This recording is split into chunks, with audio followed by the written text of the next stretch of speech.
Ladies and gentlemen, welcome to the National Constitution Center. I am Jeffrey Rosen, the president of this wonderful institution.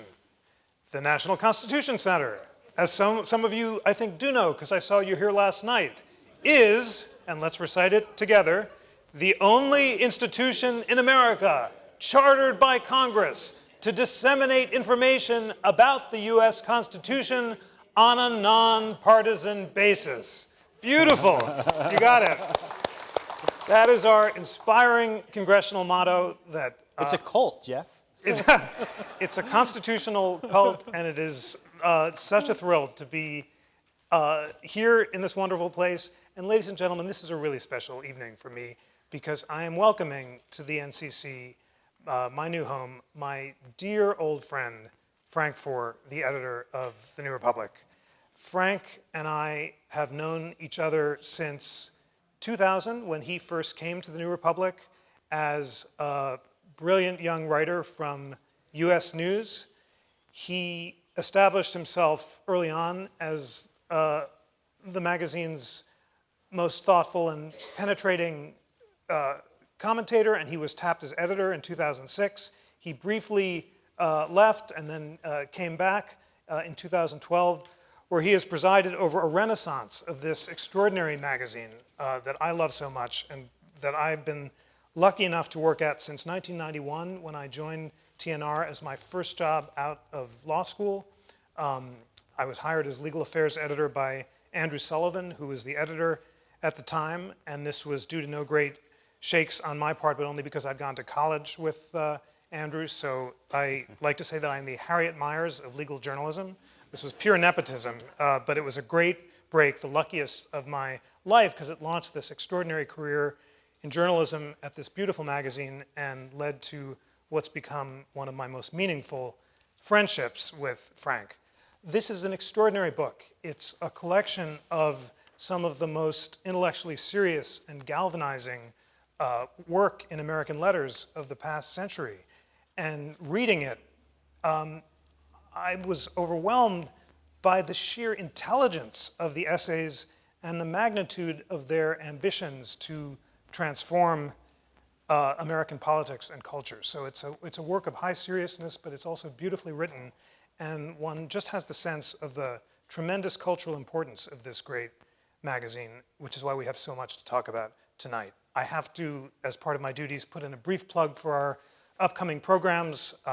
Next week, Ken Edelman will be here to give his firsthand account of Reagan at Reykjavik. And then on December 15th, Bill of Rights Day, we are so excited to be opening our new George H.W. Bush Bill of Rights Gallery, which will include one of the 12 original copies of the Bill of Rights, displayed along with rare copies of the Declaration of Independence, the Constitution, a thrilling new interactive that will allow people in the gallery and around the country to click on any provision of the Bill of Rights and see the spread of that liberty across the globe. And it'll take place on a day filled with school kids and book talks, our first ever constitutional book fair, which will include 4 interviews with wonderful authors on subjects ranging from John Marshall to the First Amendment.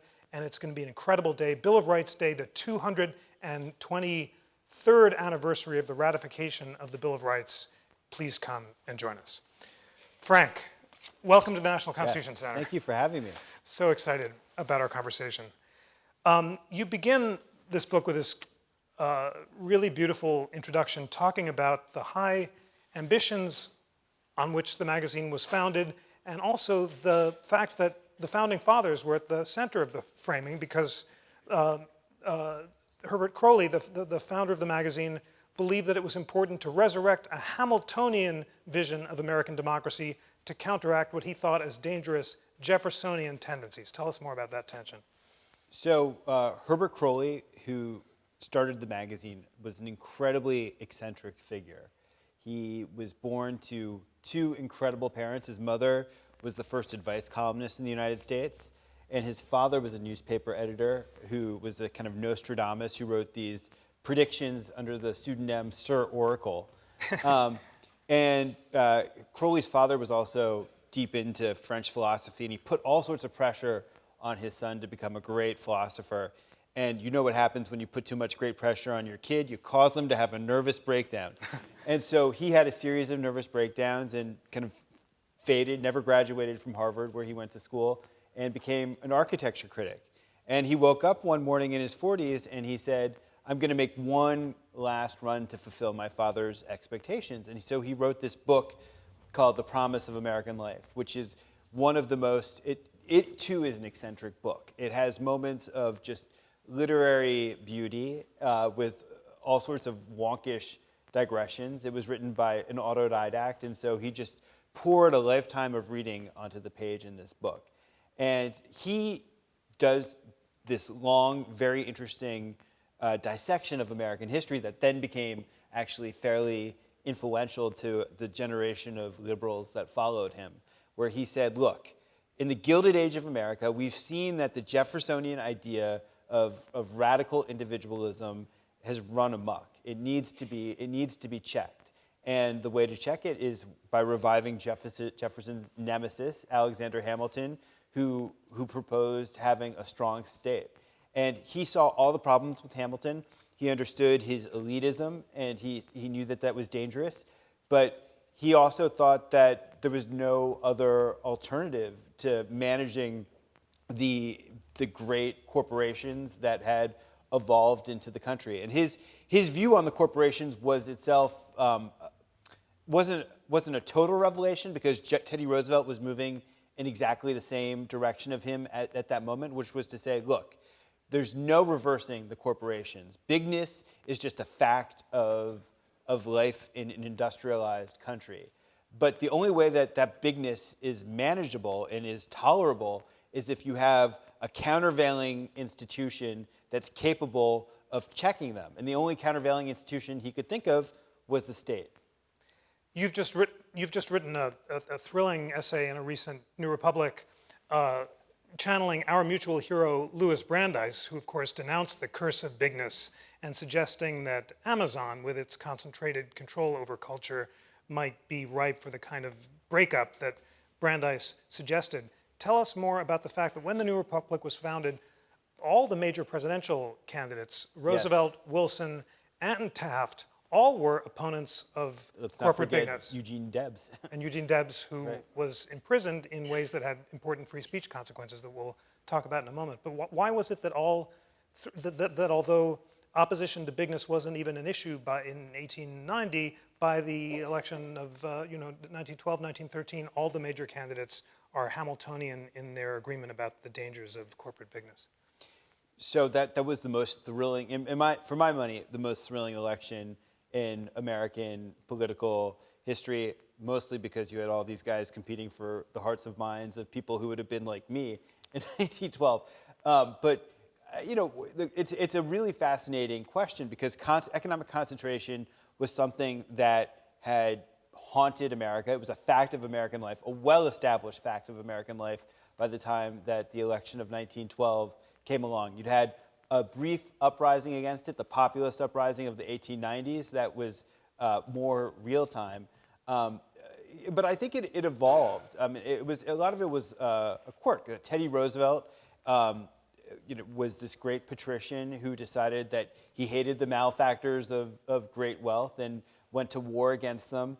And his successor, William Howard Taft, continued on that tradition, and perhaps more vigorously than Teddy Roosevelt had himself, although not quite enough to satisfy Teddy Roosevelt, who jealously sat on the outside watching Taft bumble along in his view.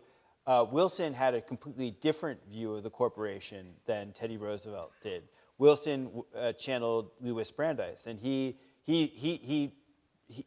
vision of antitrust was quite different. He said, these corporations exist, and our duty is to smash them to pieces, to restore competition to the land, to privilege the small businessman, the yeoman farmer, the producer. And so it all came together in this magnificent election, where the differences seemed really stark at the time. The Hamiltonian vision of Teddy Roosevelt, in contrast to the Jeffersonian vision of Louis Brandeis, seemed like it was one of the most epic ideological confrontations of all time, when we look back at it in the light of the early 21st century, it seems like they were clustered over here in agreement as opposed to what we have now where people are clustered, like this in disagreement. So this conflict is deeply interesting, and as you suggest, both Hamilton and Jefferson represented two strains in liberalism. Roosevelt, who wants to check the corporations by setting up competing national institutions, and Brandeis, who wants to break up the corporations to check the cursed bigness and allow the flourishing of the small d democracies that he identified in ancient Greece and also in the Jeffersonian agrarian shires.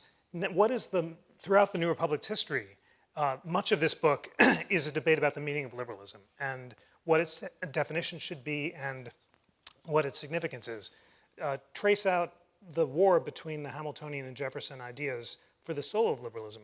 Do we see in Jefferson the defense of civil liberties and the fear of an overreaching government, and in Hamilton the roots of the New Deal? Just give us a sort of tour of the space of that conflict. So the New Republic was founded in 1914, and when it was created, it was intended to be a journal about these questions, these domestic questions, these questions of economic organization. But as dumb bad luck would have it, the week the magazine was founded, Europe went to war. And that became really the defining issue of the first part of the New Republic's history. And Herbert Croly and his comrade, Walter Lippmann, who was one of the other founding editors of the magazine, were consumed by the question of whether the United States should enter the war. Now, Walter Lippmann became the most famous columnist in America. And when he started at the New Republic, he was just an ambitious young man, a brilliant intellectual, somebody who could discourse on a whole range of subjects. He brought Freud, helped bring Freud to the United States and to import him into political thinking. And Lippmann would go to lunch, Lippmann and Croly would go to lunch with Colonel Edward House, who was Woodrow Wilson's right-hand man. House lived on Fifth Avenue, and they'd go to his apartment there, and House would say, keep it up, boys. You're doing so much to influence Woodrow Wilson, which was, of course, a bunch of hot air that he was blowing to them to try to make them more part of Team Wilson. And in fact, the New Republic at one point was considered so influential in the Wilson administration that stockbrokers would rush to the newsstand in Lower Manhattan the moment that the issue came out, and they would buy it out in order to be able to try to presage which way the political winds were blowing and make their investment picks based on that. So they became enthusiastic supporters of World War I. And they came up with the famous phrase, peace without victory, which was a phrase that Wilson recited in his the speech where he set us on the course of war after he was reelected. And so World War I, as pretty much every supporter of World War I knows, was a great disappointment. All of these hopes that were pinned on this war to make the world safe for democracy, to remake American society, were all profoundly disappointed. And so one of the things that was most disappointing about World War I was the xenophobia that poured out of Americans and the wave of repression that was so stifling. And for Herbert Croly and for other liberals, it was profoundly rattling. They'd supported the strong state. They championed the strong state. And here, the state had turned into a weapon of repression. It wasn't building solidarity and a sense of community. It was destroying unpopular minorities. And so that was a pretty important moment. It tempered the Hamiltonian strain and produced this marriage of having a strong state to promote certain social equality, economic equality, but also a liberalism that cared deeply about civil liberties. And so pretty quickly, I think that these Hamiltonian and Jeffersonian strains were reconciled into a fairly coherent idea of liberalism. Beautifully put. Now let's talk about the New Republic and civil liberties after World War I. The magazine's founders included informal advisors such as Learned Hand and Felix Frankfurter, who lived in a group house in DC known as the House of Truth, where Justice Oliver Wendell Holmes would come and they would pay court to him and write unsigned editorials praising him.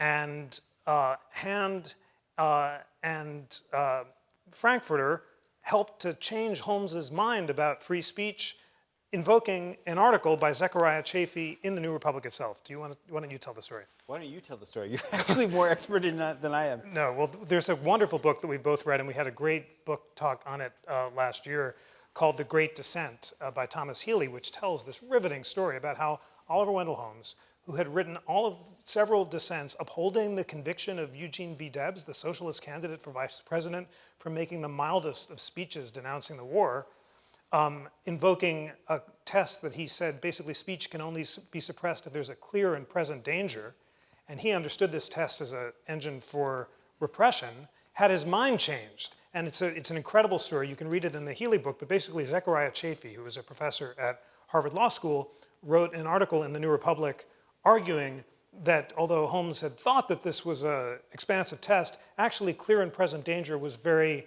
demanding, and you should essentially have to require an intent to produce serious lawless action and the likelihood that violence was going to result before you could suppress speech. So this far more exacting test that Chafee produced was sort of peddled to him by Hand and Chafee. Holmes read it on the train on his way to his summer house. He read the New Republic article, and he changed his mind, and in the famous Schenck Dissent, he wrote one of the most beautiful essays on free speech ever written, talking about the importance of a marketplace of ideas and suggesting that speech can only be suppressed when it's likely to and intended to cause imminent violence. Louis Brandeis, our hero, also played an important role in this story. In the Whitney case, he wrote an equally stirring and galvanizing account of the importance of protecting speech unless it was likely to ripen into imminent violence. But it's just, obviously this is my great passion, Frank, but what do you make of the fact that the magazine was so influential in transforming our constitutional understanding of free speech at this crucial time? So it's reflective of a broader idea that the magazine has always had, and it's an idea that I find somewhat, it's almost atavistic in our culture. I mean, it's passé that you could write for a small elite audience, that you would have this journal that was part of almost an entrepreneurial idea of intellectual life. That a guy would write a piece, Zechariah Chafee would write a piece, and that piece would then travel to somebody who was engaged in the arena, and that person in the arena would then transmit this idea into action, into law, into judicial opinion, into government policy. And when you were describing the magazine in the introduction to tonight, it was, you captured some of the romance of it. And it's almost a romantic idea, right? That this is the way that the world would work. That in a seminar room in Harvard, an idea would be formulated, and then somebody would write an article about it, and that article would actually change the world.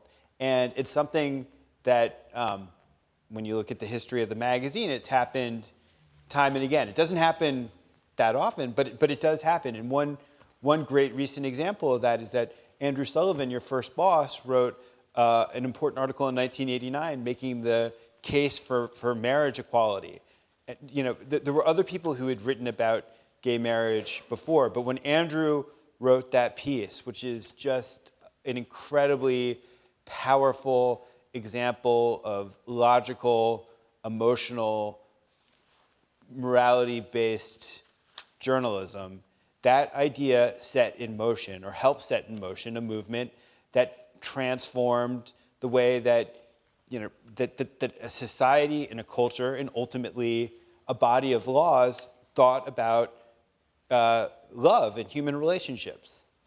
It was extraordinary to reread this piece written in 1989. Remember when the public debate about gay marriage was so different than it is now. And Andrew is denouncing the idea of domestic partnership as an unconservative idea that is unnecessarily complicated as well as unjust. And then he says with remarkable power, if these ideas for gay marriage seem socially conservative, that's no accident. Gay marriage is not a radical step. Given the fact that we already allow legal gay relationship, what possible social goal is advanced by framing the law to encourage these relationships to be unfaithful, undeveloped, and insecure. How often has the magazine transformed our debate in this way? Tell us, we started chronologically in the progressive era. The magazine really developed the ideas that would culminate in the New Deal. What are some of the most influential essays? Well, in fact, the very name New Deal was coined in the pages of the New Republic, which is odd because the New Republic did a lot to champion many of the ideas that became part of the first New Deal, and then the second New Deal. The idea of economic planning, which was the dominant idea of the first New Deal, was something that had just been meticulously pressed by certain authors in the pages of the New Republic. Of course, the New Republic is a magazine of skepticism, and so even though the fact that they coined the term New Deal and promoted its ideas didn't stop them from hating the New Deal and hating Franklin Roosevelt as a kind of too timid, half-measured type of guy. Some of the ideas in the New Republic haven't been so great. I'm ashamed to admit that in 1993, we published a piece by Betsy McCoy, who went on to become Lieutenant Governor of New York, denouncing Hillary Clinton's healthcare reform. And she published a famous piece called No Exit, which depicted the Clinton healthcare reform as this Kafkaesque bureaucracy that would crush the dignity of everybody who entered into it and would shred the American economy. And that piece was faxed around Washington in the days of the fax machine, and was held up by Republicans and on the op-ed page of the Wall Street Journal, and played a fairly decisive role in helping give cover to the opponents of healthcare reform. We also supported the Iraq War, which I think probably provided some intellectual cover for a lot of the moderate Democrats who ended up voting for the Iraq War. And when I started as editor in 2006, I felt like I was the great self-flagellating editor of the New Republic. My first editorial that we published, I retracted the Betsy McCoy piece, and then another couple months later, I published a special issue of the New Republic where we apologized for supporting the Iraq War in the first place. But that's also, to me, one of the great, almost romantic parts of the New Republic, which is that there are all these arguments that are just kind of ricocheting through the halls of the place and then end up ricocheting through the magazine. Hendrik Hertzberg, who was one of the great editors of the magazine, wrote a wonderful essay in the anniversary issue that's on newsstands now, where he described the debate over aid to the Nicaraguan Contras in the 1980s. And so the magazine published an editorial supporting aid to the Contras. But in the same issue that editorial was published, the editor of the magazine, Michael Kinsley, wrote a column denouncing the editorial that appeared. And then in the next issue, there was another piece denouncing it, along with a diarist written by the owner of the magazine, Marty Peretz, defending it. And so, only in the New Republic could the editor of the magazine denounce an editorial in his own publication. That conflict was made me realize when I got there as a summer intern in 1989 that this was the most exciting job I'd ever had. And my first assignment, I was a second-year student in law school. William Brennan had just resigned, and I was asked, because there were no other lawyers available at that moment, to write an editorial about Brennan's legacy. So Marty Peretz, the owner, who was very skeptical of judicial activism in the Warren style, wanted a denunciation of William Brennan. And Rick Hertzberg, who was then the editor, was a fiery liberal for whom Brennan was a hero. And Marty literally took my right arm, and Rick took my left arm, and I was 26 years old, and they were tugging to make sure that their views were met. Who won? Well, what I did is took on the voice that I continued to champion throughout my time at TNR, which was to praise Brennan's politics and instincts, but to denounce his activism and jurisprudence. And that line, which really goes back to the earliest days of the New Republic with Learned Hand and Felix Frankfurter, holds that there should be a firm difference between constitutional and political views. And for liberals, in particular, it's important not to allow their politics to inform their jurisprudence, that political battles should be won in the legislatures rather than the courts, and that rather than trying to impose liberalism by judicial fiat, it's important to let democracy have its way. Can we just detour? Because I feel like that debate, which is eternal, in liberalism eternal, it's reached this moment where it's kind of put to the test, because you have a system that's gridlocked, where you've got a court that is going to exist in its present form probably for some time. You've got a Congress that is incapable of moving. You have a president who's decided that he's stuck in a situation where he can't get anything done. There are major existential problems, the threats that face the country, that face the world, where only a strong executive using strong executive power can step in and move the debate.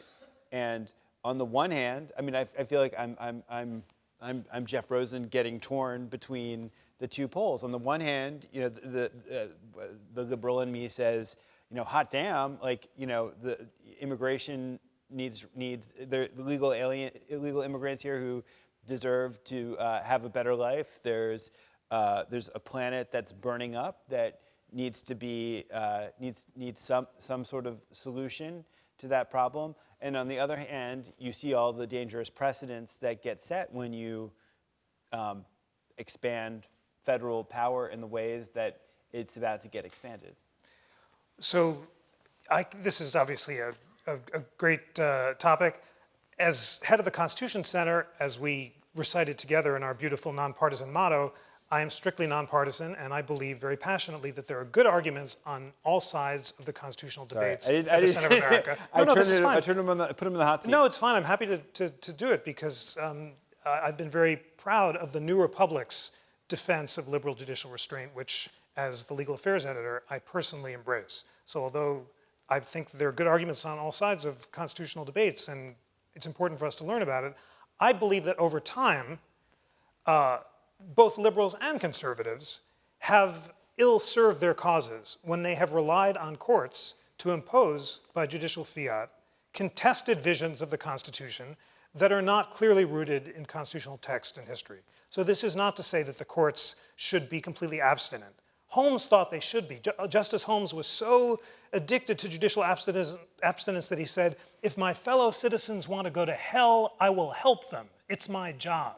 He basically never met a law he was willing to strike down until his mind was changed by Chafee on free speech, and was responsible for some of the most illiberal judicial decisions in history, including his infamous opinion upholding mandatory sterilization laws in Buck and Bell, where he said three generations of imbeciles is enough.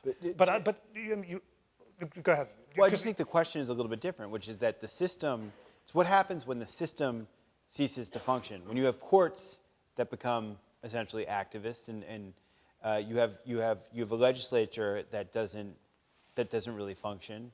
What's the constitutional solution to that? So you were very generous to include in this book a piece I wrote after Bush v. Gore, which, as you accurately said, was written quickly and angrily. I think I wrote it in about 45 minutes.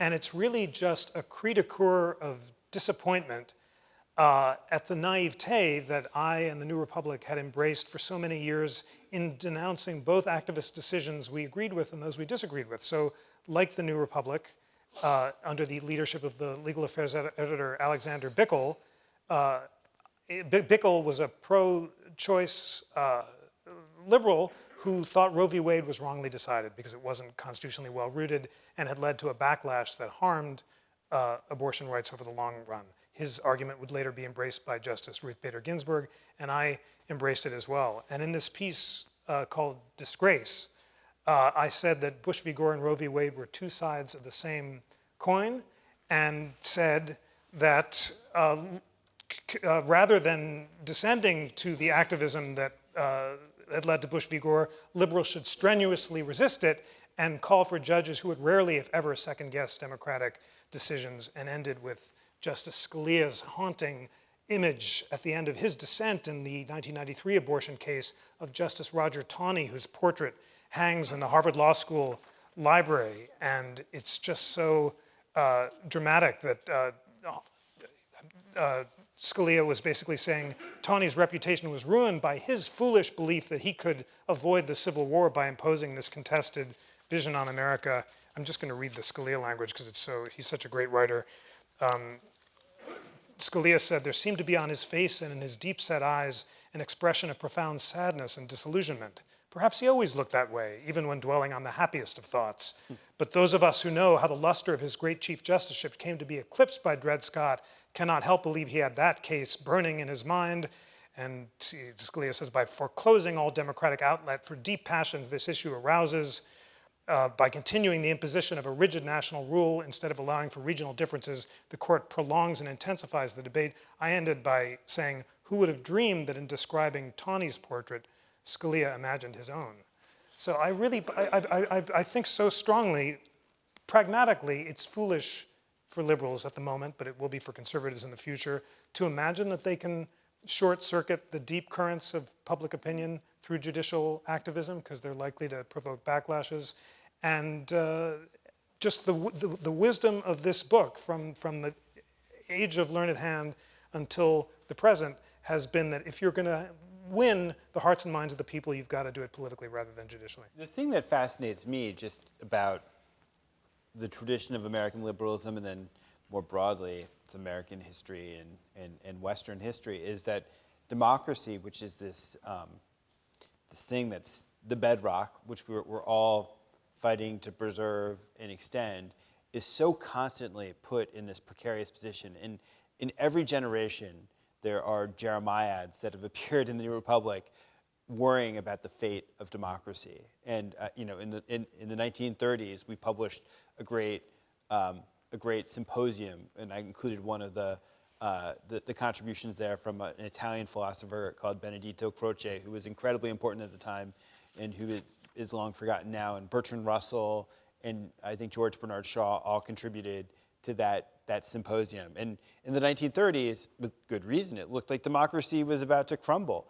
We did the same symposium in the 1970s after Watergate, when it looked like the wheels were coming off the democracy thanks to Richard Nixon.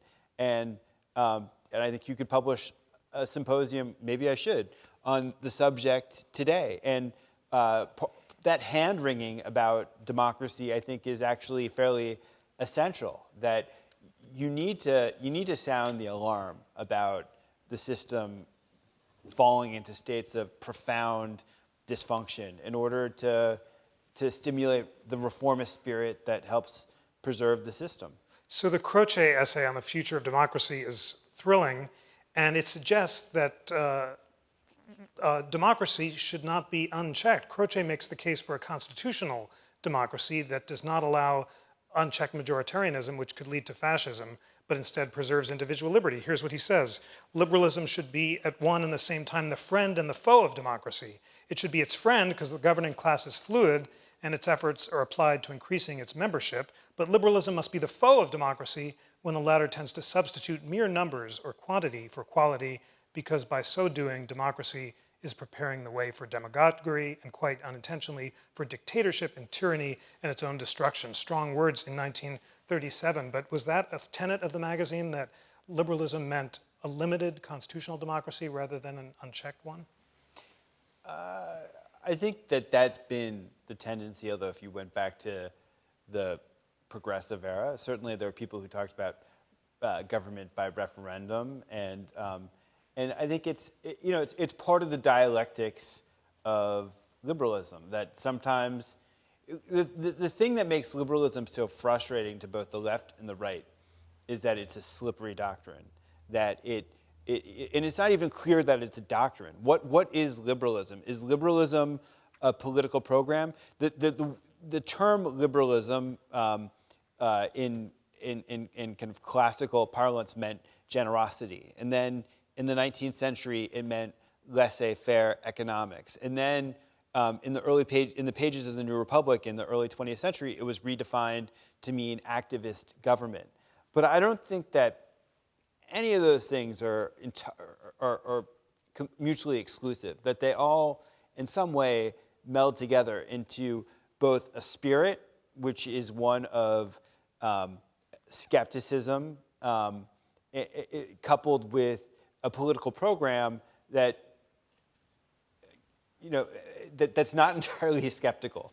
And it's so confusing to explain how this all meshes together and what it is. And it really isn't a thing. It's an argument. It's an impulse.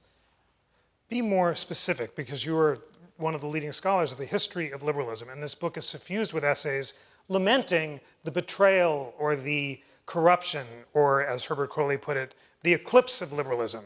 Or then we have another essay, the 1920s, the eclipse of liberalism.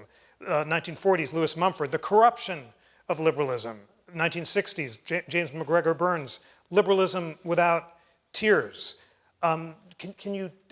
What precisely did Crowley understand liberalism to be? I'm not sure Crowley ever defined liberalism, but what they meant it to be was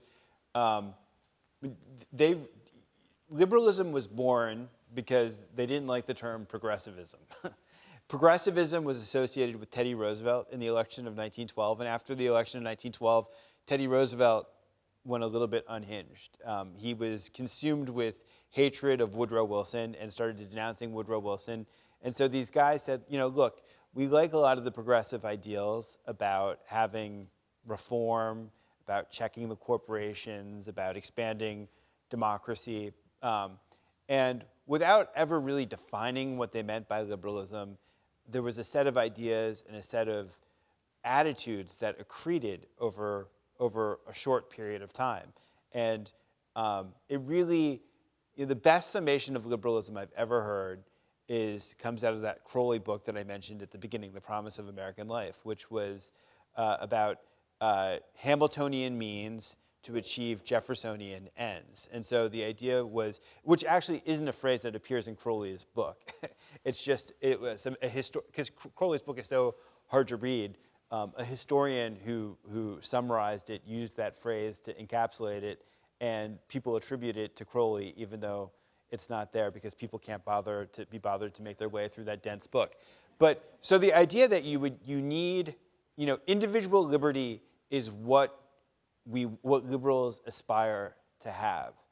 But the methods that you get there sometimes involve having a very strong government. That corporations, liberalism, when it was conceived in the Enlightenment, was meant to check a monarch and to check churches.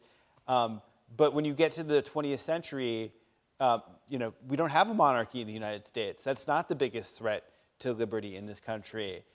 Churches are not the biggest threat to liberty in the United States, where you have freedom of religion enshrined. The bigger threats to liberty in the United States come from corporations. They come from local tyrants. They do come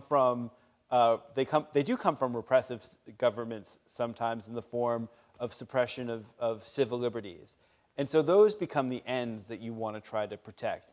And government is the best tool available to protect them.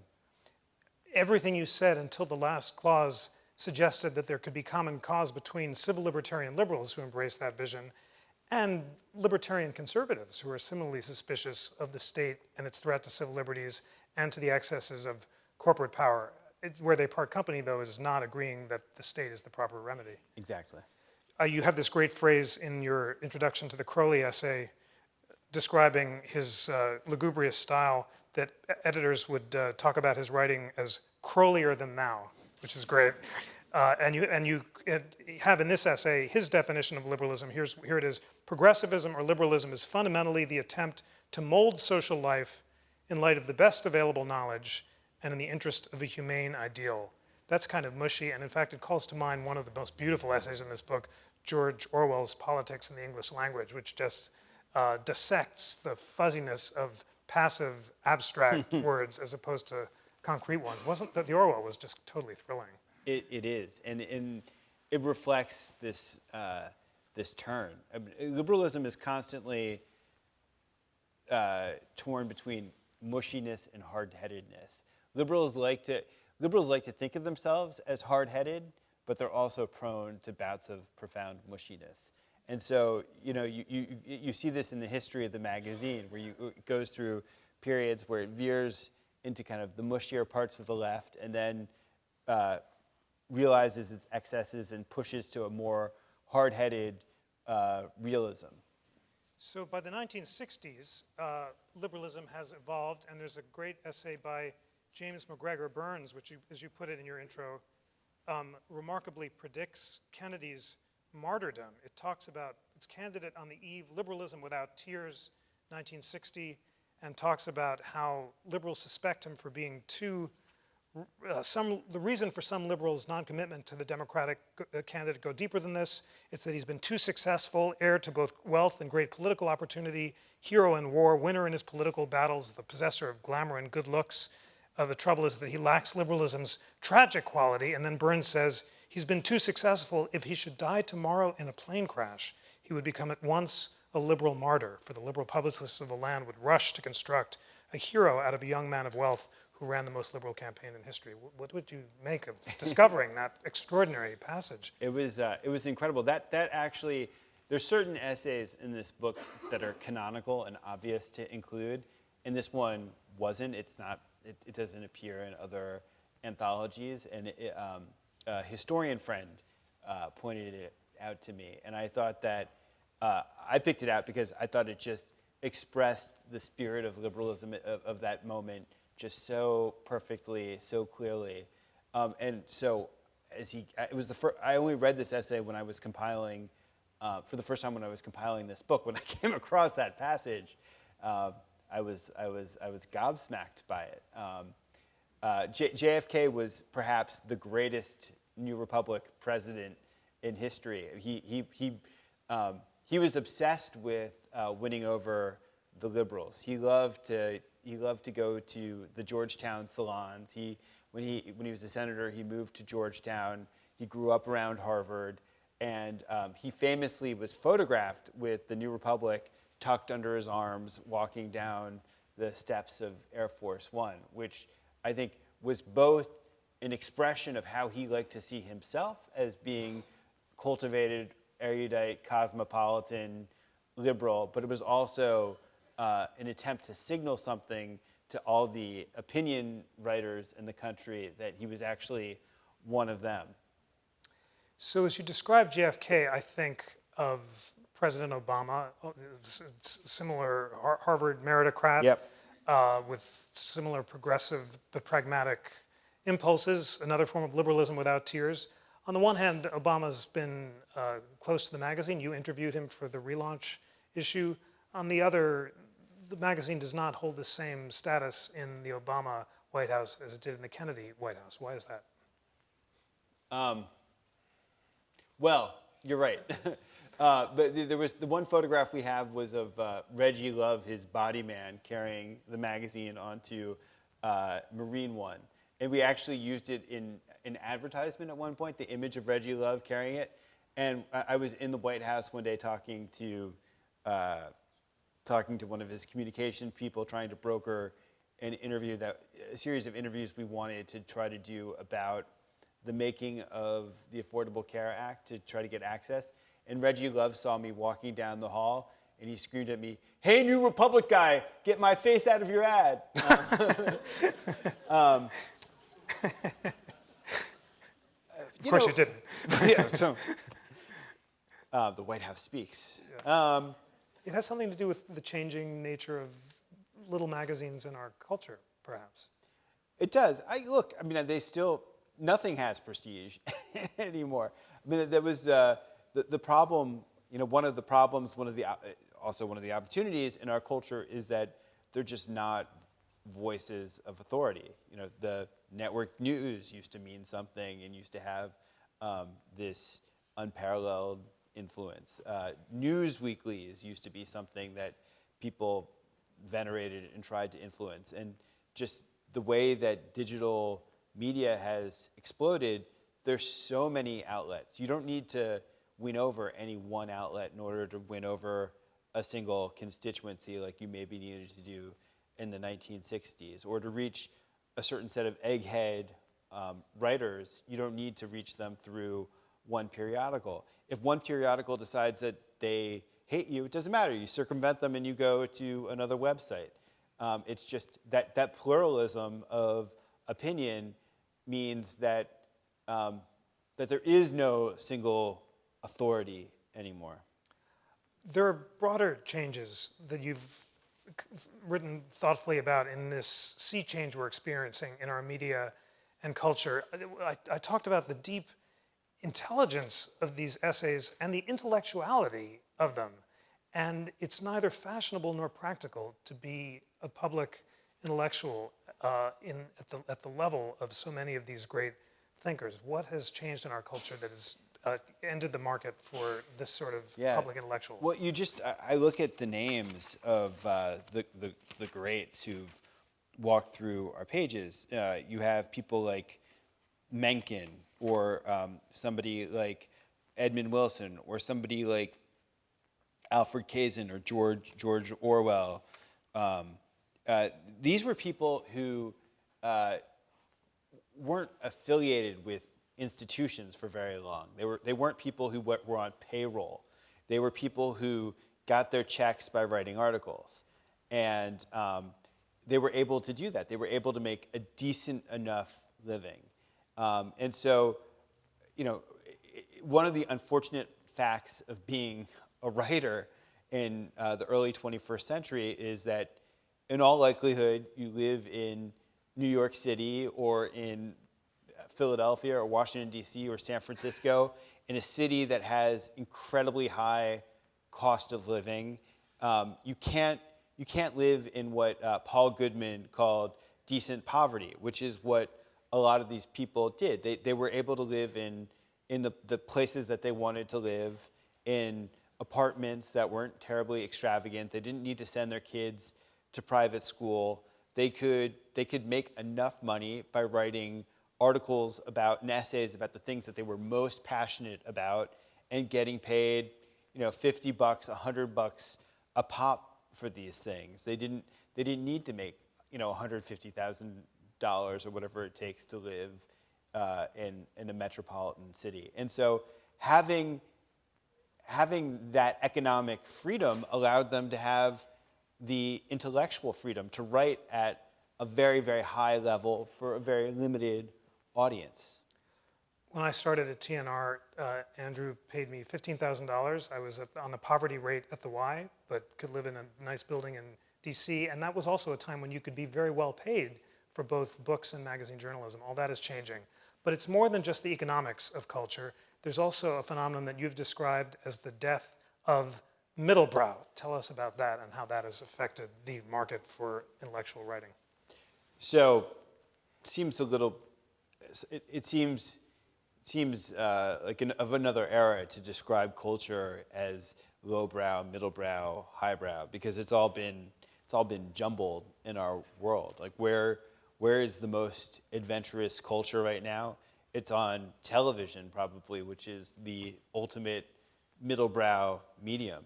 But if you go back in time a couple decades, it was pretty clear culture was existed in these three tiers. You had mass culture, which you found at the movies and you found on televisions, and you had middlebrow culture, which you found in the Saturday Evening Post and also on television. If you go back, Leonard Bernstein was on CBS in the 1960s trying to teach young people about classical music. That's something that's basically impossible to imagine now. And then you had highbrow culture. And these three things existed in an ecosystem where they were all, in a strange way, mutually dependent upon one another. Middlebrow culture was transmitting highbrow things to a mass audience. And so you did have Leonard Bernstein. You had intellectuals appearing on the cover of Time magazine. You had intellectuals writing for Time magazine. You had, one way that intellectuals were able to make a decent living is that they would write the odd piece for Time, and that would cover the cost of writing for the partisan review on the other days of the week. And so when you had that middle collapse, which it did in the 60s and 70s and 80s, everything else collapsed around with it. And with it, the opportunity for an audience for this sort of rigorously intellectual writing, now what is valued is hits, not illumination. How is there a future for this kind of writing in the journalism of the 21st century? You know, I desperately hope so. I mean,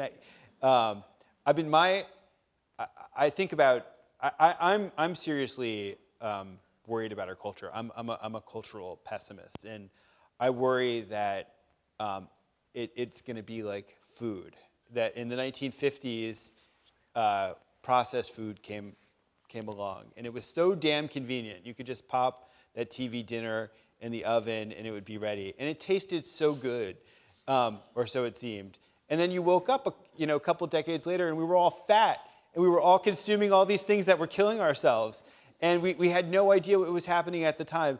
And I do worry that the same thing is happening now with digital culture, with mass culture, that we're falling prey to all these things now that feel pretty good. We click on these things that seem like they're going to be entertaining. We're not paying anything for the culture that we consume. We expect that you can get something as good as the New York Times essentially for free. You could read New Yorker articles for free on the internet. It's just all unsustainable. All the good things in our culture are hanging on so precariously. And so many of the bad things are just proliferating like mad. And one of the original tenets of the New Republic was that in order to have a healthy politics, you need to have a healthy culture. And if you don't have ideas, serious ideas coming from intellectuals, the ideas that citizens end up receiving themselves are going to end up being pretty poor, and you'll have apathy ultimately.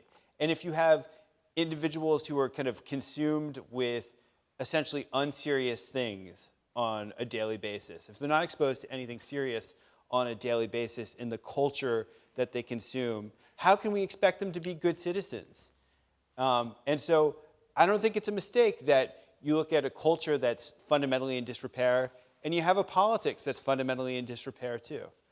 You are channeling our hero, Louis Brandeis, who in his famous article on the right to privacy in 1890 worried that the proliferation of gossip would lower public discourse and crowd out in the public mind the amount of attention that was available for matters of serious concern. Gossip belittles and perverts, he said. What used to be whispered from the closets is now shouted from the rooftops. And he worried that as a result, the arduous work of self-education that was necessary for citizenship would atrophy. He most admired the Jewish garment workers who would read the classics when they weren't on strike. That was what made him a Zionist. And he thought that citizenship was not just a privilege, but a duty. You, like Brandeis and like the founders of the New Republic, are a cultural elitist. Is that not right, sir? It is completely right. And I think that part of the reason that this is all falling apart is your fault, too. It's my fault. No, not our audience here. No, they can okay. recite our National Constitution Yeah. Center motto. No, They're all cultural elitists as well. Well, good for you. Cultural elitist so I have to modify this because this is important. In the Brandeisian sense of having faith that every citizen in America, by educating him and herself about matters of public concern, can rise to the level of citizenship. So this is not a form of snobbery. It's a democratic faith that citizens will do the hard work of self-education that's necessary. It's populist snobbery. It's constitutional education. Okay. But forget about Right. never mind about that. You're a cultural elitist. I am. I mean, I think that we need to maintain high standards for our politics and for our culture. And then when you let standards ultimately slip, it's hard to get them back. And it's true about the economics of culture as well. That once you start to accept that things are free, it's hard to convince people to pay money for them again. And so and we see this with Amazon. I mean, Amazon is a classic example.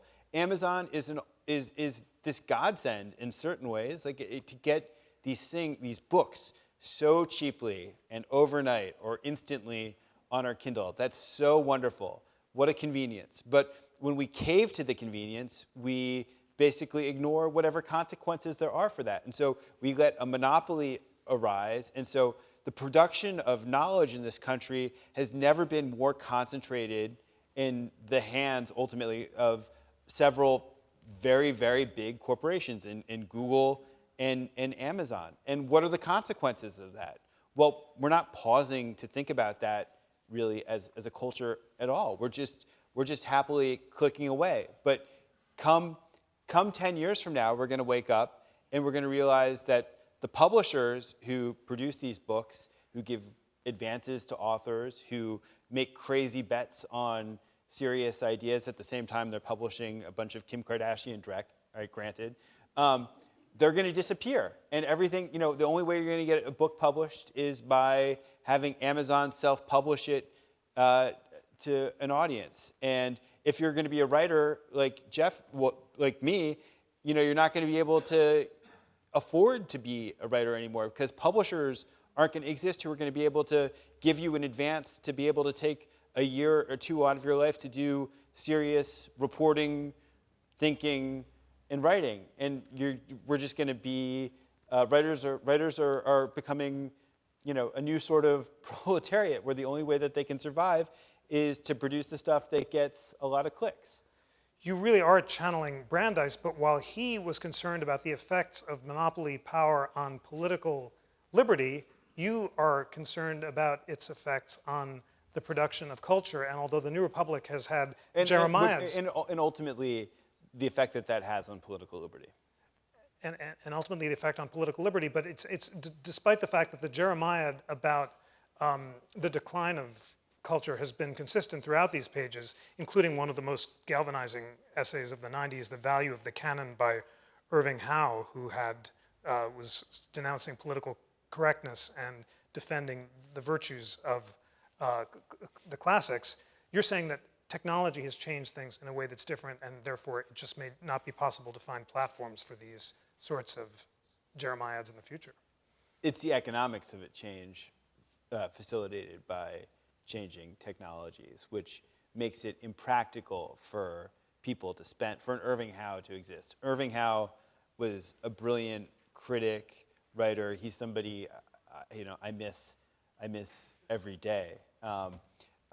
He wrote essays for the New Republic, for the New York Review of Books. He edited a quarterly called Dissent magazine. He was both a political intellectual and a literary critic.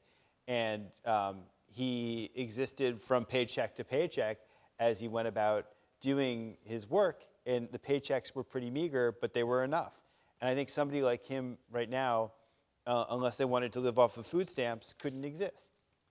So as you embrace the label of cultural elitist, you sound like a traditional New Republic liberal, and yet there are some critics who say that you and the New Republic fall short of the true liberalism you champion, to take the headline from a recent piece by my friend, Peter Berkowitz, who argues the following in a review of this book. He says, liberalism, most people would agree, stand for the state's responsibility to actively improve the social, economic, and political quality of citizens' lives, and also denotes qualities of tolerance and generosity and civil debate, and says that although you have a informative and enthusiastic introduction in this book, you are unfair in denouncing conservatives more than liberals, and he says that it's illiberal of TNR in the 80s and 90s to denounce Ronald Reagan, for example, in personal terms, as Rick Hertzberg did,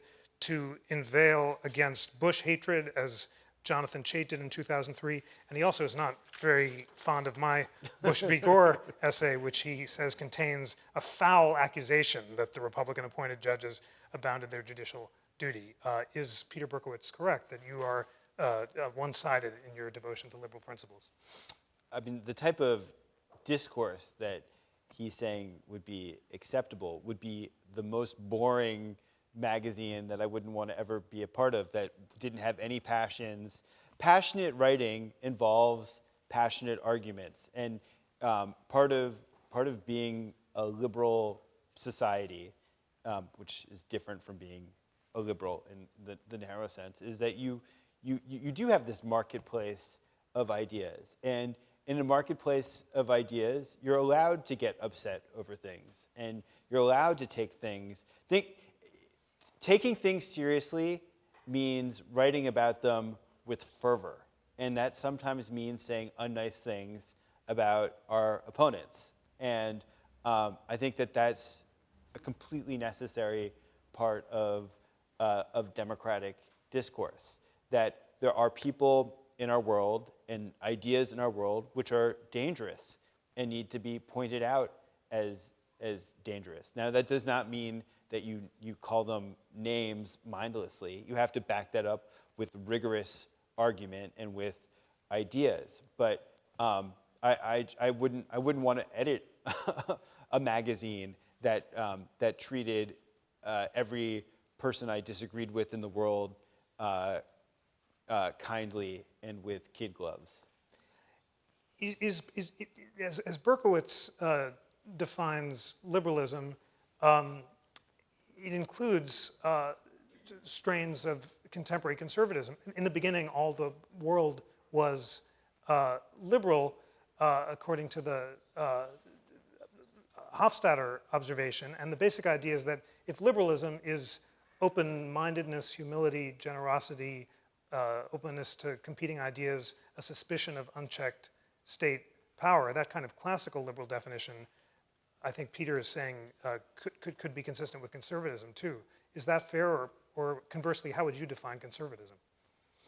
Well, I don't think conservatism is hardly monolithic. I mean, you have traditional traditional conservatives who just like the world as it is and believes that there's an organic order to nature, to the world, and that the state glides into that organic view of human arrangements. And then there's modern conservatism, which takes a little bit of that and combines it with libertarianism and more traditionalist strains into this concoction that isn't about defending the world as it is, but has its own utopian idea about how society could be remade.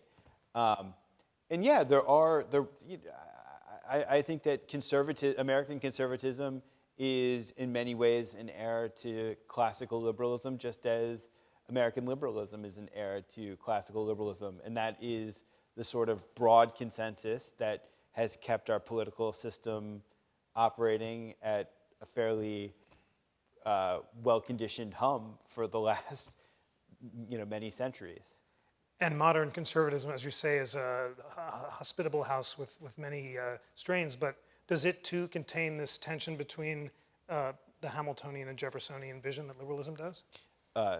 George W. Bush did so much to expand the government when he was president. I mean, he was a very Hamiltonian president, and people like Bill Kristol and David Brooks, who were neoconservatives, but also in their way big government conservatives, all bow down before Alexander Hamilton. They considered him one of their godfathers as well. Whereas Tea Party libertarians are Jeffersonian in every way, and their suspicion of state power is just as firm as his. Nowadays, there's a rich fervent of conservative intellectual argument, and in magazines from the Weekly Standard to the National Review. Why is it that I don't know if I agree with that. Well, we'll have a healthy debate on that question. But what I was wondering is, why wasn't there a conservative journal founded as early as 1914, or was there that I'm missing? There was an American conservatism, and you did not have. There was no doctrine that called itself conservative during that period. You had. In the 1920s, there was a journal called The Freeman, which some of the kind of proto-conservatives like Albert J. Nock populated, but conservatism was born with William F. Buckley in National Review in the 1950s. And he was trying to create a magazine that was the right-wing version of the New Republic. And just as the New Republic brought the modern term liberalism into usage, National Review helped popularize the modern usage of the term conservative. We have some great audience questions. I have to ask the obvious question, though. Hard to choose among your darlings, but what's one of your favorite essays in the book? So one of my favorite essays in the book is the first, which is a refutation of the Peter Berkowitz idea of civility. It was written by Rebecca West, who, tremendous essayist and critic who isn't much read now. And she was British, like many of our contributors over time have been. And she wrote this essay in the first edition of the New Republic when she was 22 years old. And she wrote it as war was starting to happen. And her argument was that even in the face of all this tumult, we have a duty as critics to call bad things bad things. If there's a bad work of literature, we have to call it a bad work of literature.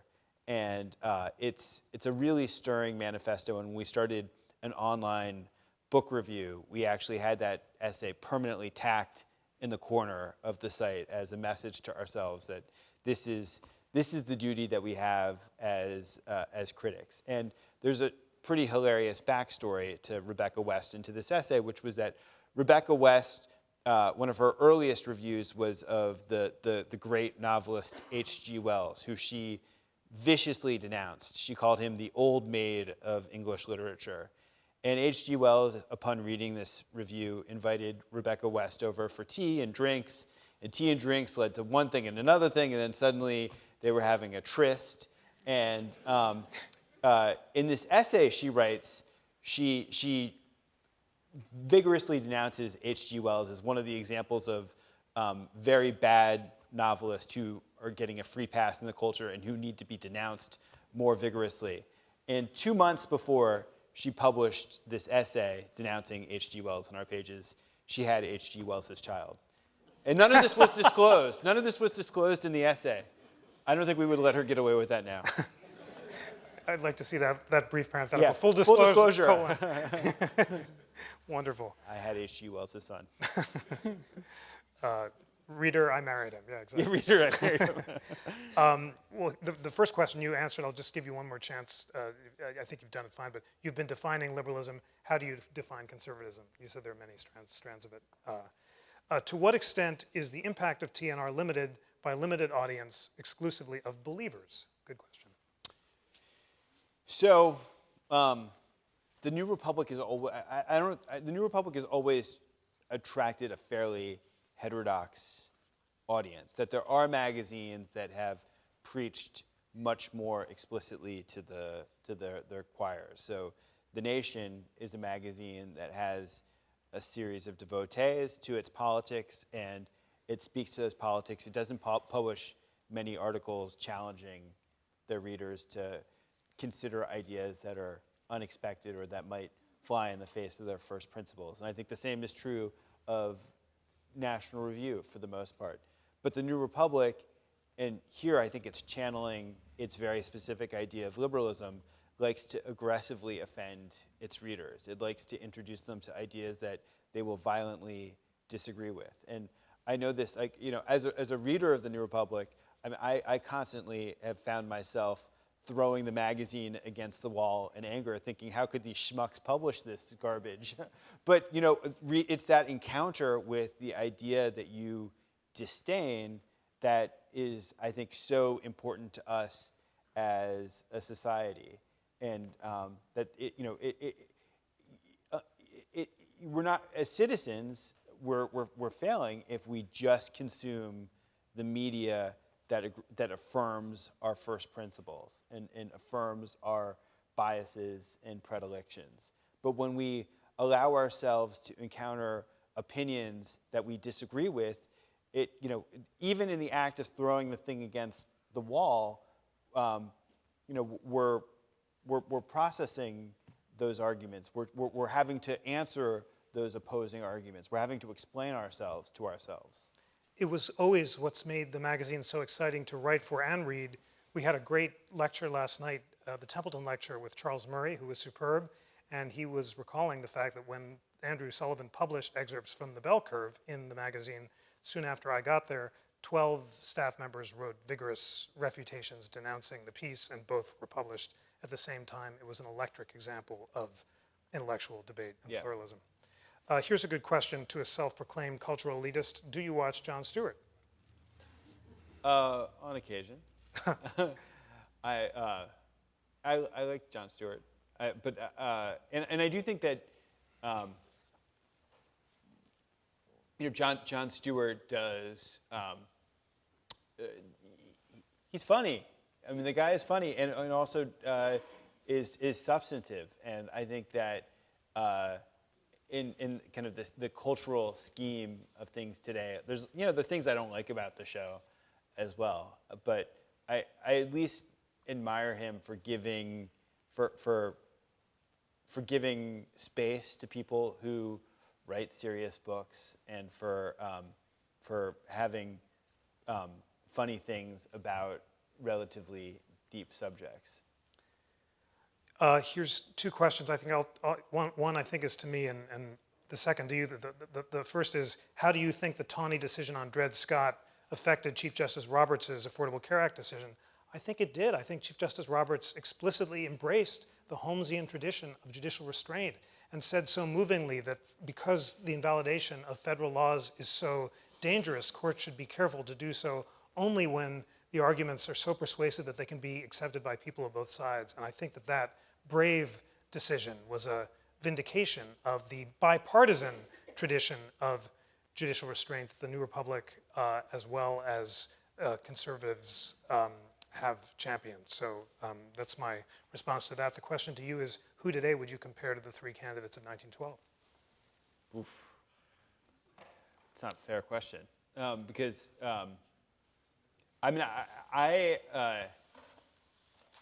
part of being a cultural elitist, I suppose, is always being kind of nostalgic for the things that were in the past. But if you look at the quality of the people who were competing in that election, Woodrow Wilson had been the foremost academic of his time and a president of a major American, well, a university that he made into a major American university.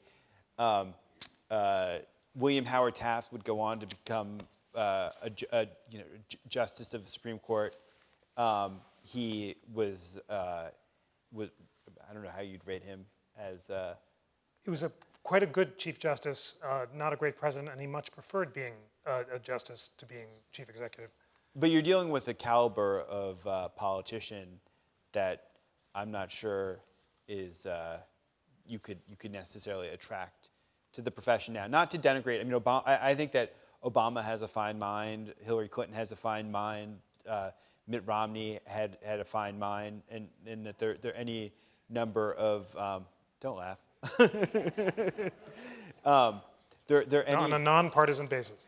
There are any number of politicians who you could say are people who are up to the job and have sound political skills, have mastery over policy, and but you don't find politicians who are thinking as philosophically and grandly about the American condition as you did have in that year. Even somebody like Elizabeth Warren, who talks about doesn't really talk about antitrust that much, but talks about corporate power quite a bit.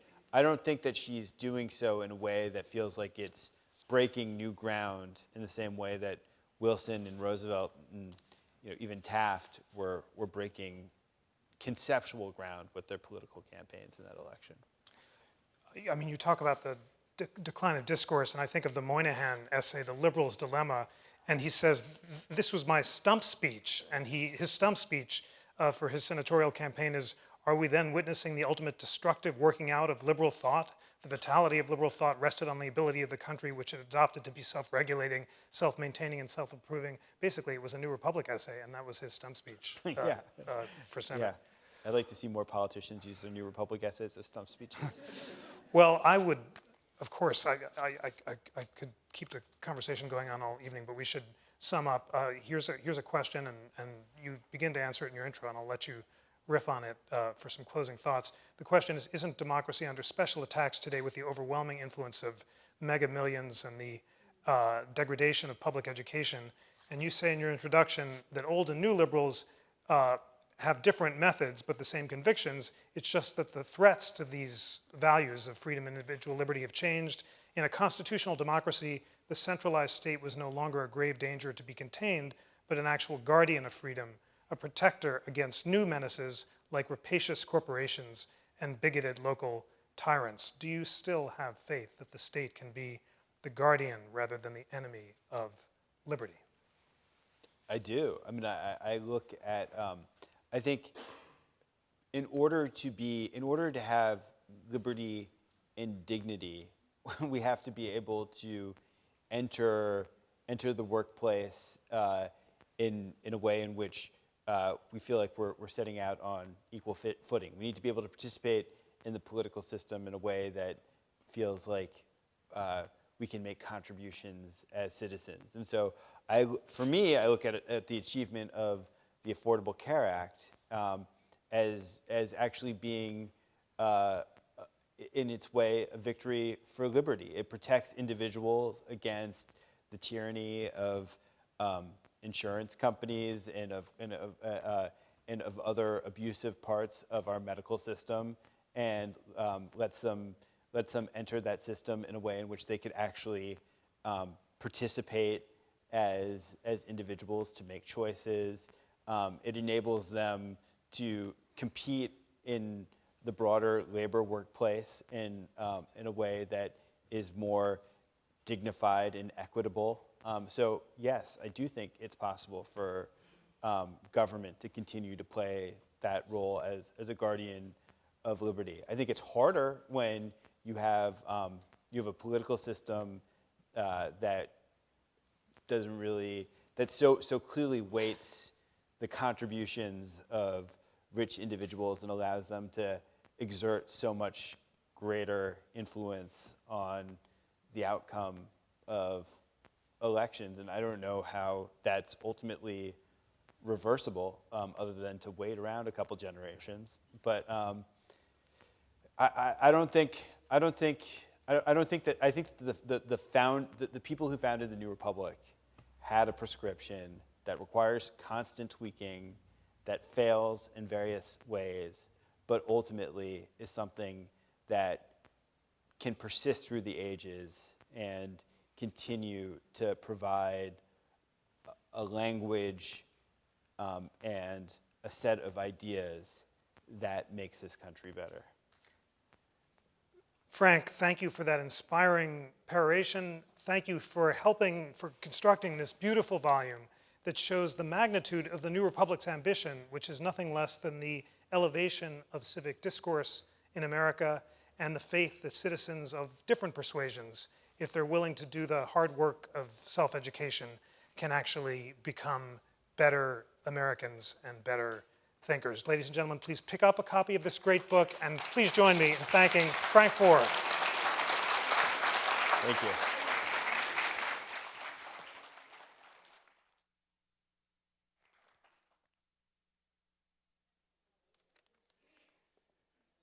It's great stuff. It's great stuff. Thank you so much for coming.